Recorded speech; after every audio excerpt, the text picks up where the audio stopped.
Hello everyone, today we're taking a closer look at the Unearthed Arcana draconic options that D&D released. So first off, we've got 3 new options for those who want to play Dragonborn in terms of the type of Dragonborn they want to play. We've got Chromatic Dragonborn, Metallic Dragonborn, and Gem Dragonborn. So let's look at the Chromatic Dragonborn.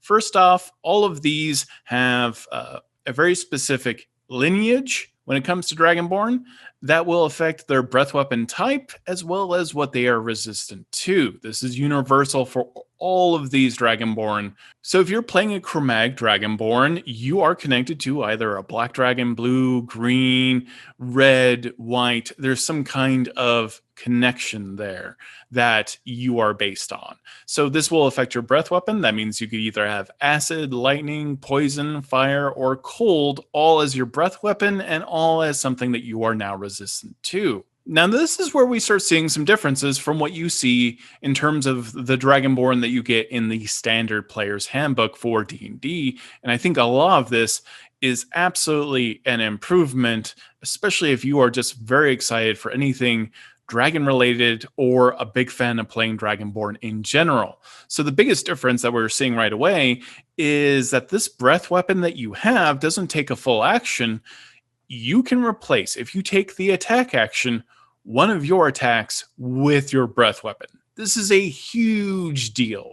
This allows anyone who is essentially like a martial class of any kind, if you have multiple attacks, you can replace one of those attacks, if you're a fighter, a barbarian, a monk, with your breath weapon. So you're not committing your entire action necessarily to breathing fire, to breathing acid. It is now part of how you fight. And then maybe you're swinging a sword or throwing a punch or any manner of attacks. You can now use this breath weapon at the same time. And I think this is such a big improvement for Dragonborn players and for people who are excited to use their breath weapons. Otherwise, often people just won't use the breath weapon as a Dragonborn. So this is a big deal. This is interesting that specifically Chromatic Dragonborn have a 30-foot by 5-foot line that their breath weapon affects things, and that forces a dexterity saving throw. The difficulty of this is based off 8 plus your constitution modifier plus your proficiency bonus, so it does scale. The damage scales a slightly different interval than the standard Dragonborn that you find in the player's handbook, and it does more damage. So when you do these breath weapons, you're doing 2d8, and then this goes up again once you reach 5th level, 11th level, and 17th level, where you end at 5d8 for your breath weapon.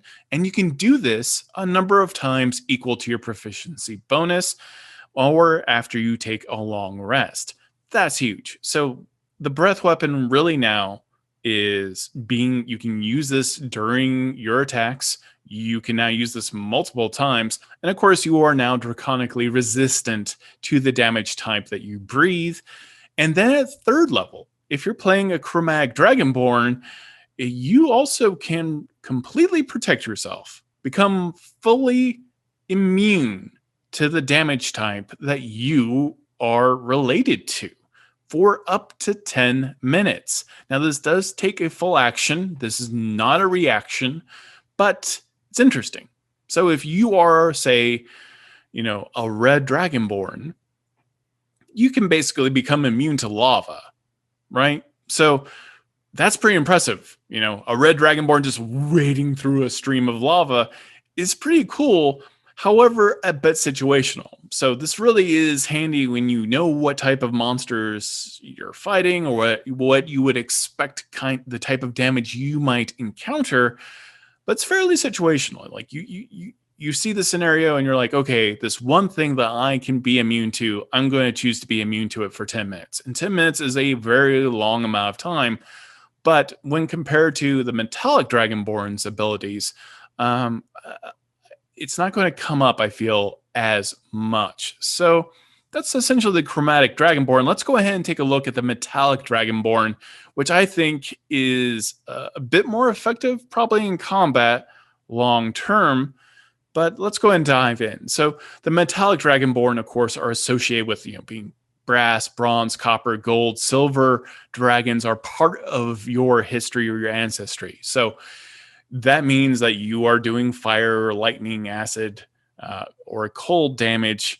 And that means the type of, your breath weapon will be doing this, and you're going to be resistant to it as well. Now, the difference between a metallic dragonborn and the chromatic dragonborn is that your cone of damage is a cone. It's not a line like it is for the chromatic dragonborn. So you have a 15-foot cone that requires basically the same save. And the damage type goes up and up exactly the same way that it does for the chromatic dragonborn. You are resistant, of course, to your own type of damage. But at 3rd level, what's different about the metallic dragons is that they get a second breath weapon. Now, this implies, the way that this is written, that if you were a fighter, you're like 5th level, you're playing a metallic dragonborn, you now have 2 breath weapon options, and you could probably lay down both of these breath weapons in the same round. The metallic breath weapon that you get at 3rd level, when you take the attack action, it says you can replace one of your attacks, again, with an exhalation of magical gas in a 15-foot cone. The save DC is, of course, again, your Constitution modifier 8 plus your proficiency bonus. So again, it scales. And when you're using this ability, you choose one of these effects. Each creature in the area must succeed on a strength saving throw or be pushed back 20 feet away from you and be knocked prone. Or each creature in the area must succeed on a Constitution saving throw or become incapacitated until the start of your next turn.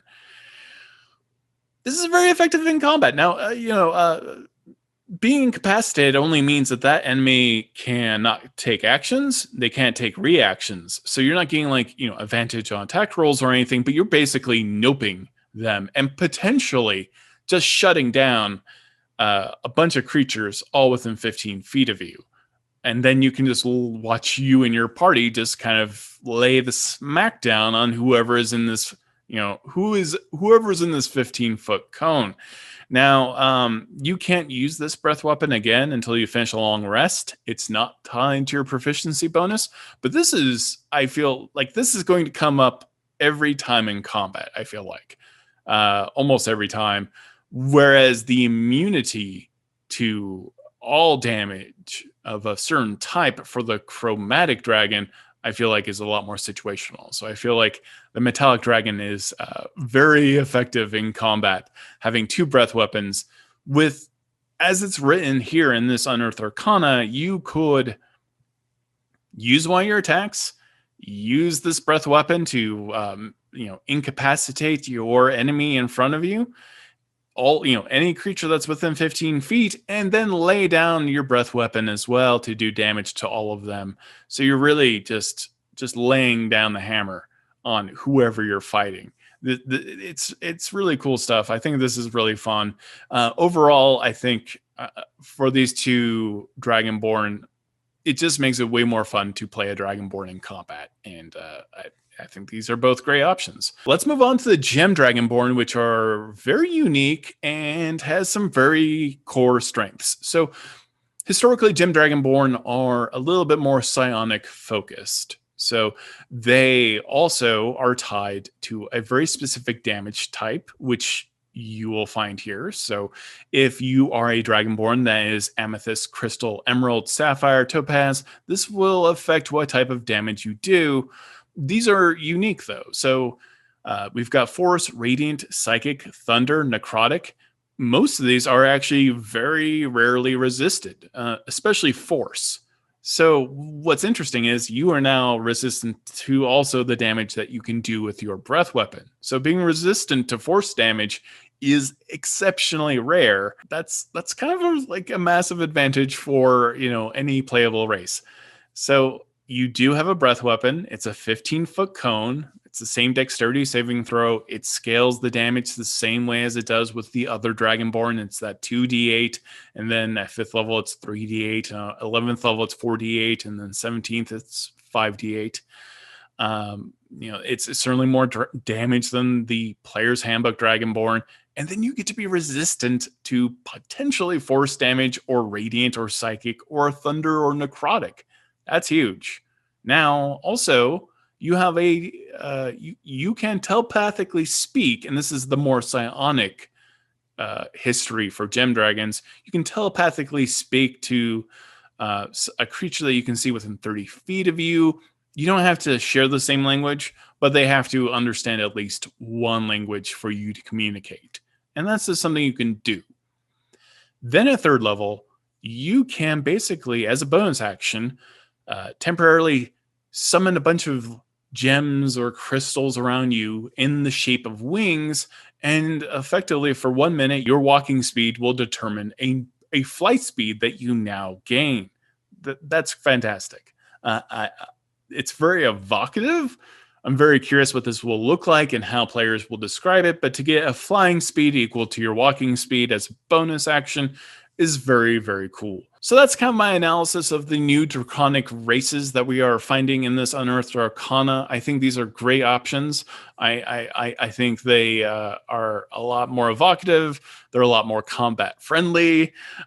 They make you really feel like you are part of a dragon's ancestry. And I think they're really fantastic. And I expect we're going to see some changes, as we always do if this goes to print. Obviously, Unearthed Arcana tends to be a bit more powerful than what you ultimately end up with. But I think this is really great at speaking to anyone who loves dragons and what they want to play.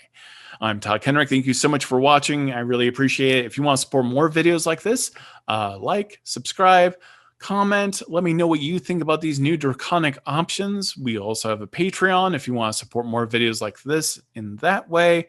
But honestly, thank you so much for watching, and I hope you're all having a great day. And we're going to have more videos about this Unearthed Arcana coming up soon. Thank you so much.